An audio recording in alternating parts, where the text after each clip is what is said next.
Hello दोस्तों, स्वागत है आपके अपने YouTube channel self study Rajasthan पर। जैसा कि आपको पता है, हम धौलपुर की जिला दर्शन में जो धौलपुर जिला है उसके बारे में हमने बात कर रहे हैं। धौलपुर का इतिहास, धौलपुर का जो भूगोल हम पढ़ चुके हैं, धौलपुर के सामान्य परिचय के बारे में हम पढ़ चुके हैं। अब हम धौलपुर के आखिरी टॉपिक जो धौलपुर की कला संस्कृति है उसके बारे में बात करते हैं। धौलपुर की जो कला संस्कृति है उसके बारे में मैं बात कर दूं तो सबसे पहले अपन मेले और त्योहार लेते हुए चलेंगे। मेले और त्योहार जो कि 4 या 5 मेले हैं इसमें धौलपुर जिले में, तो वो हम एक ट्रिक के माध्यम से पढ़ेंगे। सबसे पहले हम एक ट्रिक बनाते हैं जो है सेब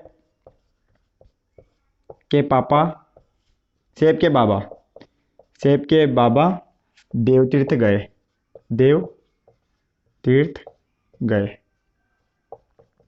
ठीक है, ये हमारी हो गई ट्रिक। एक छोटी सी ट्रिक है, इसको याद करना है और आपको सारे धौलपुर जिले के मेले और त्योहार याद हो जाएंगे। सेब के बाबा देव तीर्थ गए। ठीक है, हम अब सेब, ये पहले नंबर पे है सेब। इससे हम पढ़े तो ये है सेपऊ नाथ का, सेपऊ महादेव का मेला, महादेव का मेला। ये पार्वती नदी के किनारे बढ़ता है, पार्वती नदी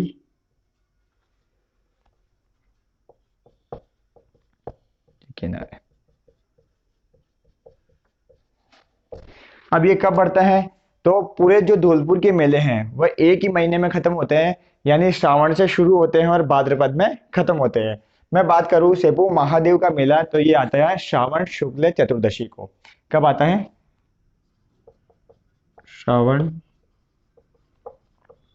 शुक्ल चतुर्दशी। हमें धौलपुर के मेलों में सिर्फ श्रावण और भाद्रपद महीने को याद रखना है। ठीक है, हमने ट्रिक में पहला जो नाम था सेप, उससे हमने पढ़ा सेपू महादेव का मेला जो कि पार्वती नदी के किनारे पड़ता है और श्रावण शुक्ल चतुर्दशी को बढ़ते हैं। ठीक है, उसके बाद हम बात करें तो ये बा, पहला बा है, इससे होगा बाबू महाराज का मेला, बाबू महाराज का मेला। ये कब बढ़ता है? अब श्रावण का महीना खत्म हो गया, इसमें महादेव सेपुनाथ ये महादेव का मेला आ गया था। इसके बाद में जो आती है भाद्रपद शुक्ल द्वितीया, इस दिन बाबू महाराज का मेला बढ़ता है, भाद्रपद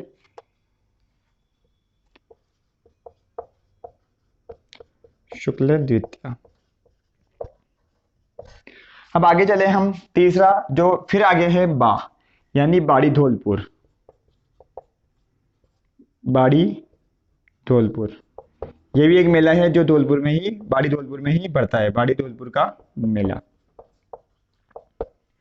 आगे हम चले देव, देव से देव छठ का मेला, देव छठ का मेला। अब ये जो देव छठ का मेला है ये यहीं से हमें पता पड़ रहा है ये कब बढ़ता है। भाद्रपद का महीना चल रहा है, यानी श्रावण तो खत्म हो चुका, भाद्रपद का महीना चल रहा है, तो हमें यहीं से पता पड़ रहा है कि छठ यानी भाद्रपद शुक्ल षष्ठी, भाद्रपद शुक्ल षष्ठी। ठीक है, इस दिन ये देव छठ का मेला बढ़ता है। अब आखिर में क्या है? तीर्थराज, तीर्थ यानी तीर्थराज जो कि धौलपुर का एक प्रसिद्ध मेला है जो मचकुंड में बढ़ता है, तीर्थराज का मेला। ये कब बढ़ता है? ये भी भाद्रपद शुक्ल षष्ठी को ही बढ़ता है, षष्ठी को बढ़ता है। कहाँ बढ़ता है? मचकुंड धौलपुर, मचकुंड धौलपुर में। अब बात करें हम आगे मचकुंड की, तो ये क्या है? मचकुंड क्या है? एक पवित्र स्थान है, ये एक प्राचीन पवित्र स्थान है।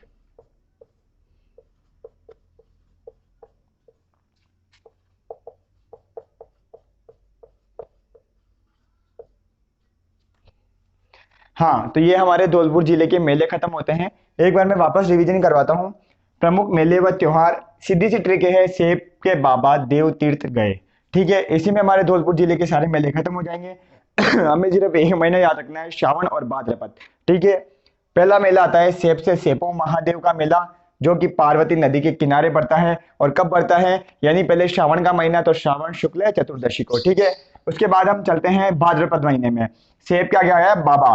तो बाबा का पहला बा हम लेते हैं बाबू महाराज का मेला, जो कि धौलपुर में पड़ता है। और कब पड़ता है, भाद्रपद शुक्ल द्वितीया को। आगे हम चलते हैं दूसरे बा की ओर। तो दूसरे बा का मतलब है बाड़ी धौलपुर का मेला, जो कि धौलपुर में पड़ता है। आगे हम चलते हैं देव। देव से मतलब देव छठ का मेला। अब देव छठ से हमें पहले ही मालूम पड़ रहा है कि छठ यानी षष्ठी को आएगा, और महीना कौन सा चल रहा है, भाद्रपद का। तो भाद्रपद शुक्ल षष्ठी को देव छठ का मेला बढ़ता है। आखिर में आता है तीर्थ। तीर्थ यानी धौलपुर का जो प्रसिद्ध मेला है तीर्थराज का, ठीक है, वो धौलपुर में बढ़ता है। तीर्थराज का मेला धौलपुर में बढ़ता है। और कब बढ़ता है, भाद्रपद शुक्ल षष्ठी को। यानी जो धौलपुर जिले के दो मेले हैं वह भाद्रपद शुक्ल षष्ठी के दिन पड़ते हैं। अब हम कैसे याद रखेंगे कौन कौन सा, तो देव तीर्थ। देव तीर्थ का मतलब है, सीधी सी बात है, देव छठ का मेला षष्ठी को पड़ता है एक तो, और तीर्थ मतलब तीर्थराज का मेला षष्ठी को, भाद्रपद शुक्ल षष्ठी को बढ़ता है। अब आगे हम बात करते हैं धौलपुर के मंदिरों के बारे में। अब हम बात करते हैं धौलपुर के मेलों के मंदिरों के बारे में। धौलपुर के अगर मंदिरों के बारे में मैं चर्चा करूं तो इसकी भी अपन एक शॉर्ट ट्रिक बनाएंगे, ठीक है। हम कौन सा जिला पढ़ रहे हैं, धौलपुर, क्या पढ़ रहे हैं, मंदिर, तो ठीक है। धौलपुर के मंदिर में महाराजा का शीश,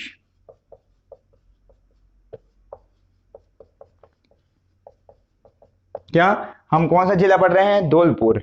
धौलपुर में हम क्या पढ़ रहे हैं, मंदिर। तो सीधी सी बात है, इसकी एक शॉर्ट ट्रिक याद रखनी है, धौलपुर के मंदिर में महाराजा का शीश। अब हम बात करें धौलपुर के मंदिरों की, तो धौलपुर का जो एक मंदिर है वो सबसे पहले आता है महा, ठीक है। हम यहाँ शुरू करते हैं महा। महा का मतलब है महाकालेश्वर मंदिर।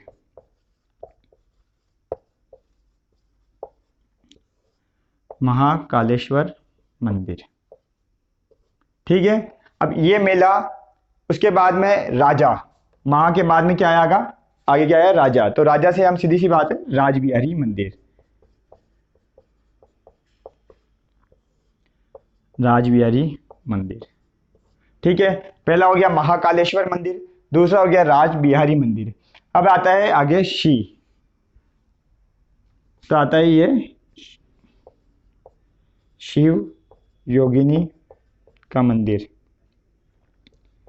शिव योगिनी का मंदिर। अब लास्ट में क्या है, स, तो स से वापस आ गया सेपवनाथ का मंदिर, सेपव महादेव का मंदिर, सेपवनाथ महादेव का मंदिर। अब जैसा कि आपको पता है, अभी बताया था, सेपवनाथ महामंदिर का, ये जो महादेव का मंदिर है, ये कौन सी नदी किनारे स्थित है, तो पार्वती नदी किनारे, पार्वती नदी के किनारे। ये पार्वती नदी के किनारे सेपव महादेव का मंदिर है, ठीक है। इस मंदिर के किनारे ही, पार्वती नदी के किनारे, यहाँ पर सेपवनाथ का मेला पड़ता है। और कब पड़ता है, श्रावण शुक्ल चतुर्दशी के दिन, ठीक है। मेला पड़ता है, कब पड़ता है, श्रावण, श्रावण में कब पड़ता है, चतुर्दशी के दिन, ठीक है। अब आखिर में हम बात करते हैं धौलपुर के प्रमुख दर्शनीय स्थल, धौलपुर के महल और धौलपुर के दुर्ग के बारे में। बात करते हैं हम अब धौलपुर की बावड़ियां और धौलपुर के महल के बारे में। धौलपुर की अगर मैं बावड़ियों के बारे में बात करूं तो इसकी भी एक शॉर्ट ट्रिक है, शाल, ठीक है। अब शाल से, इसमें दो ही बावड़ियां हैं, पहली ये शाह से शाही बावड़ी, दूसरी है ल, तो ल का मतलब है लंबी बावड़ी, यानी 7 मंजिला। ये 7 मंजिला बावड़ी है और ये सबसे लंबी बावड़ी है। और पहली बावड़ी कौन सी है, शाही बावड़ी। आगे मैं बात करूं धौलपुर के महलों के बारे में, तो धौलपुर के महलों की भी एक छोटी सी ट्रिक है, खांसी। अब आता है खांसी, खांसी से खा का मतलब है खानपुर का महल,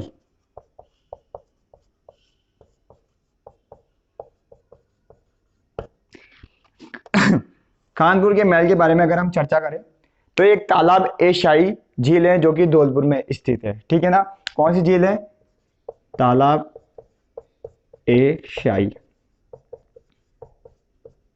ठीक है। अब ये खानपुर महल का निर्माण किसने करवाया, कब करवाया, तो आगे हम बात करते हैं, ये कहानी के माध्यम से समझेंगे। शॉर्ट कहानी है। तालाब ए शाही जो कि एक धौलपुर में स्थित झील है, यानी ये क्या हुआ, सूख गई। क्या हुआ, सूख गई। अब अगर ये सूख गई तो ये तालाब ए शाही झील है जो कि सूख गई थी। अब ये सूख गई तो इसको एक क्या थी, रखवाली की जरूरत थी, यानी इसका ध्यान रखने के लिए, इसकी झील का ध्यान रखने के लिए और रखरखाव रखने के लिए इसकी आवश्यकता थी। तो सुलेख सूख गई यानी सुले खान ने किसका निर्माण करवाया, खानपुर महल का निर्माण कराया। सुख ख से सुले खान ने खानपुर महल का निर्माण करवाया। कब करवाया, सन 1622 ईस्वी में। ठीक है। अब वहां पे खानपुर महल का निर्माण तो करवा दिया, लेकिन वहां एक चौकीदार की जरूरत थी जो कि इस झील की रखवाली कर सके। तो इन्होंने चौकीदार किसको बना दिया, शाहजहां को। ठीक है। अब वहीं पे आराम भी करेगा, वहीं पे खाएगा पिएगा और इस झील का ध्यान भी रखेगा। यानी शाहजहां का ये आराम का स्थल था। क्या था, शाहजहां का आराम का स्थल। हो गया याद। और दूसरा है खास सी यानी सिटी पैलेस। ये कहे तो हम धौलपुर के राजा महाराजाओं का जो पहले निवास स्थान है वह भी कह सकते हैं। धौलपुर के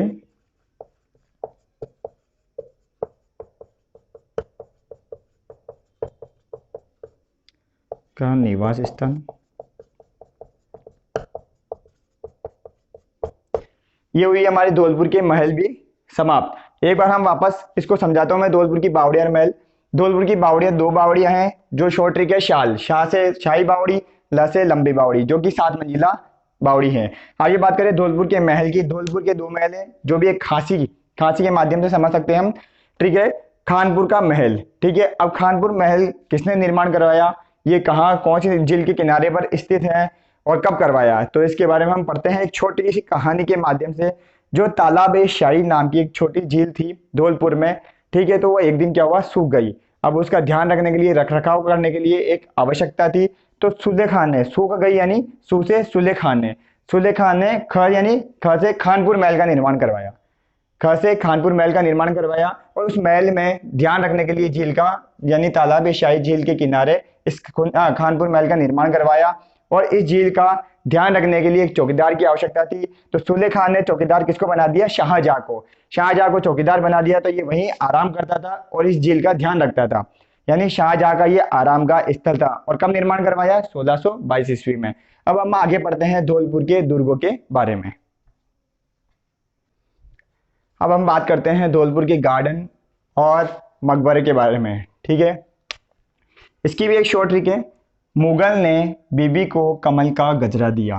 ठीक है। इसमें सारे धौलपुर के जितने भी गार्डन हैं और मकबरे हैं वो आ जाएंगे।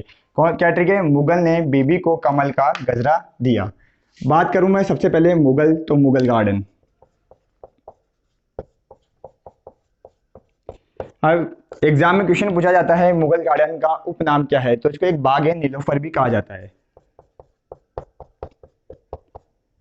बाग ए नीलोफर, या फिर ये एग्जाम में ये क्वेश्चन इस तरीके से पूछा जाता है कि बाग ए नीलोफर कहाँ स्थित है, यानी तो धौलपुर में स्थित है। ठीक है। जिसे मुगल गार्डन के नाम से भी जाना जाता है।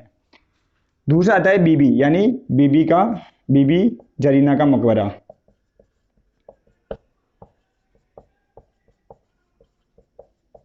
ठीक है। आगे हम बात करें कमल का मकबरा। ठीक है। आगे हम बात करते हैं गजरा, तो ये गजरा का मकबरा। इसका निर्माण किसने करवाया था, भगवंत सिंह ने, क्योंकि ये भगवंत सिंह की प्रेमिका थी।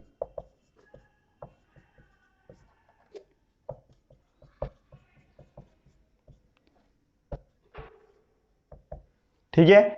जो ये गजरा है ये भगवंत सिंह की प्रेमिका थी, तो इसने प्रेमिका की याद में क्या करवाया, गजरा का निर्माण करवाया। ठीक है। धौलपुर के गार्डन और मकबरे, यानी इसकी एक ट्रिक है, मुगल ने बीबी को कमल का गजरा दिया। मुगल से मुगल गार्डन, जिसे बाग ए नीलोफर के नाम से भी जाना जाता है, और ये धौलपुर में स्थित है। आगे हम पढ़ते हैं बीबी से बीबी जरीना का मकबरा, और इसके आगे कमल यानी कमल का मकबरा, गजरा यानी गजरा का मकबरा, ठीक है, जिसका निर्माण भगवंत सिंह ने गजरा की याद में, अपनी प्रेमिका की गजरा की याद में इसका निर्माण करवाया। आगे हम पढ़ते हैं धौलपुर जिले के दुर्ग और जो धौलपुर जिले का एक दर्शनीय स्थल है निहाल टावर के बारे में। बात करते हैं हम धौलपुर के दर्शनीय स्थल और दुर्ग के बारे में। धौलपुर के दर्शनीय स्थल में हम बात करें सर्वप्रथम दुर्ग की, तो ठीक है, इसकी भी एक शॉर्ट ट्रिक है, शेरनी गुम गई। धौलपुर में शेरनी गुम गई। बात करूं मैं शेर से, तो पहला आता है शेरगढ़ दुर्ग।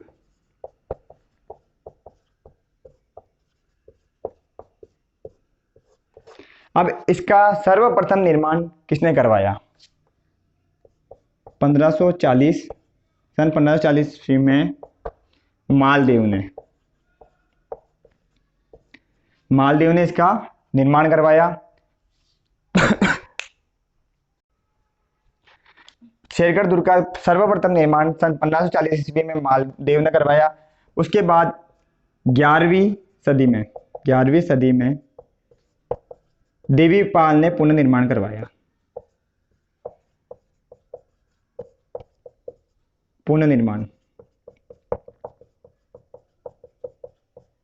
और बाद में इसको तोड़वा दिया गया और पुनः शेरशाह सूरी द्वारा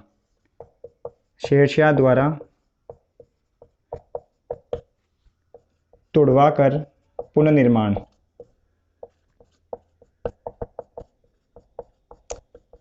जब ये शेरशाह द्वारा पुनः तोड़वाकर इसका निर्माण करवाया गया तो इसी के नाम पर इसका नाम क्या पड़ गया? शेरगढ़ दुर्ग, ठीक है। और शेरगढ़ दुर्ग को उपनाम है, इसको क्या क्या कहा जाता है? इसको धोलेराहगढ़,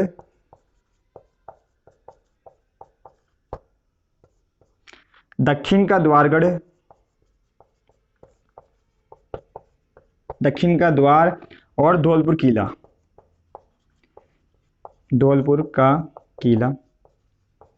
ये इसके उपनाम है, ठीक है। आगे हम बात करते हैं नी का मतलब है निहाल टावर।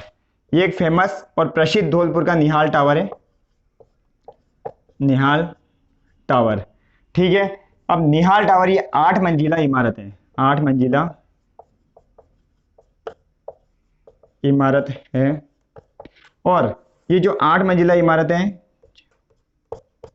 जो सबसे ऊपर वाली छतरी है, इसको एक क्या नाम की छतरी है? मात्र छतरी। इसको मात्र छतरी के नाम से भी जाना जाता है।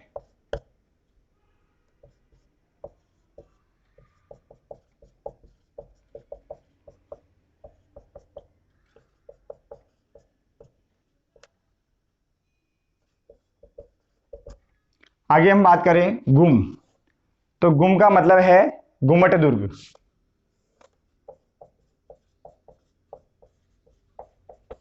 ठीक है। हम अगर ये निहाल टावर में एक और बात करें, इसकी जो घड़ी लग रही है, यानी जो निहाल टावर घंटा घर पे ये जो घड़ी लगी हुई है, ये इंग्लैंड की कंपनी द्वारा निर्मित है। किसकी कंपनी द्वारा? इंग्लैंड की कंपनी द्वारा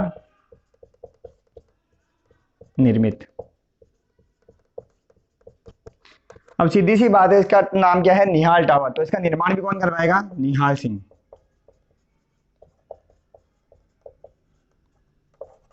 ठीक है, इसी के साथ हमारे धौलपुर जिला समाप्त होता है। और एक बार हम फटाफट से इसका रिवीजन करते हैं दर्शनीय स्थलों के बारे में। धौलपुर के दर्शनीय स्थल में सर्वप्रथम टिक पढ़ते हैं हम, शेरनी गुम हो गई। शेर से शेरगढ़ दुर्ग, जिसके उपनाम है धोलेरागढ़ और दक्षिण का द्वार और धौलपुर का किला, ठीक है। इसके आगे शेरगढ़ जो है, इसका निर्माण सर्वप्रथम शुरुआत किसने करवाई थी? मालदेव ने 1540 में। उसके बाद पुनर्निर्माण किसने करवाया? देवीपाल ने। लेकिन इसको वापस तोड़वा दिया गया और शेरशाह ने इसका पुनर्निर्माण करवाया और उसका नाम क्या रखा? शेरगढ़ दुर्ग, ठीक है।